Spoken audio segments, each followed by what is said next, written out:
Hello friends, welcome to my mini vlog. मी ना माझ्या राघवसाठी आज एक छोटासा बाथटब आणलंय.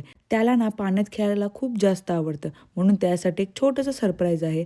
हा पंप चालवणं ना गाईज एक वेगळाच वर्कआउट आहे. शेवटी आमचा बाथटब रेडी झाला आणि थेट गेला आमच्या बाथरूममध्ये. आणि तुम्हाला माहिती का गाईज, डेन्मार्कमध्ये राहत असताना ना घराच्या आतच असे छोटे छोटे आनंदाचे क्षण शोधावे लागतात. आणि माझ्या रागाला ना तो बाथटब बघून तो एवढा खुश झाला ना, काय सांगू.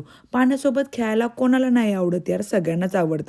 त्याची ती गोड स्माईल बघून ना माझी सगळी मेहनत वसूल झाली. माझ्या रागाची आंघोळ आणि खेळणं झाल्यावर ना मी वळते माझ्या आवडत्या जागेकडे, म्हणजेच किचनमध्ये. इथे आल्यावर ना नेहमी मला घरचीच आठवण येते. म्हणून आज मी बनवते चटपटीत आणि गोड आवळा कँडी. आवळा कँडी ही सगळ्यांचीच फेवरेट असते. चला तर मग मी तुमच्यासोबत रेसिपी पण शेअर करते. आवळा कँडी बनवताना पहिल्यांदा आवळा बारीक चिरून घ्यायचा.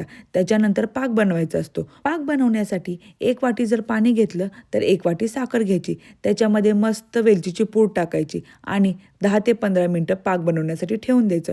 त्यानंतर कट केलेला आवळा आपण त्या पाकामध्ये टाकायचा आणि लालसर होईस्तोपर्यंत चांगला 15 ते 20 मिनिटं शिजवून घ्यायचा. झाली तर आपली आवळा कँडी तयार. आणि तुम्ही काचेच्या कंटेनरमध्ये तो स्टोअर करून ठेवू शकता. आणि हो, सकाळी उठल्यावर तुम्ही 1 चमचा हा आवळा कँडी नक्की खा. तुमची स्किन आणि हेअर्स खूप छान हेल्दी राहतील. आणि हो, तुम्हाला ॲसिडिटीचा त्रास पण होणार नाही. असा होता आजचा आमचा दिवस. व्हिडिओ आवडला असेल तर कमेंट करून नक्की सांगा आणि मला फॉलो करायला विसरू नका. भेटू नेक्स्ट व्लॉगमध्ये. तोपर्यंत बाय.